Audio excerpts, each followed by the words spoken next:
இந்த காலத்துல நம்ம ஊர்லலாம் பெண்கள் தான் என்ன பண்றாங்க, ஆண்களுக்கு டவுரி கொடுக்குறாங்கன்னு இந்தியாவில் ஒரு கலாச்சாரம் ஒன்று இருக்கு. அது நல்ல கலாச்சாரம் இல்லை, இப்போ அது பொல்லாத கலாச்சாரம். அது அதனால பாஸ்டர் சர்ச்சில் போய் சொல்லிட்டாரு டவுரின்னு அப்படின்னு நினைச்சிடாதீங்க. இது நல்ல கலாச்சாரம் கிடையாது, மோசமான ஒரு கலாச்சாரம். ஆனா அந்த காலத்துல பெண்கள் ஆண்களுக்கு கொடுக்கல, ஆண்கள் தான் என்ன பண்ணாங்க.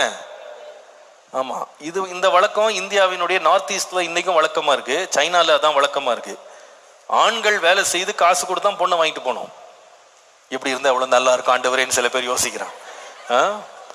ஆமா, இன்றைக்கு வரைக்கும் அது வழக்கத்துல இருக்கு.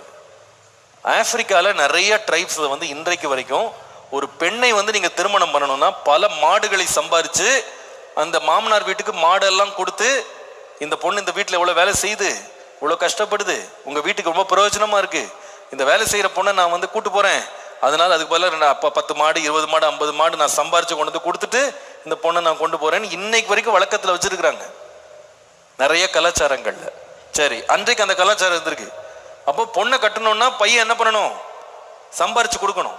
இங்க இருக்க சகோதரர்கள் சில பேர், நல்ல வேலை ஆண்டவரே நான் இஸ்ரவேல்ல பிறக்கல, இந்தியாவுல பிறந்தேன் அப்படின்னு நினைக்கிறீங்களோ என்னமோ தெரியல. தெரியாது, வேணாம், அந்த சப்ஜெக்ட்ல போக வேணாம். பட் அன்றைக்கு அந்த ஒரு வழக்கம், ஆண்கள் கொடுக்கணும்.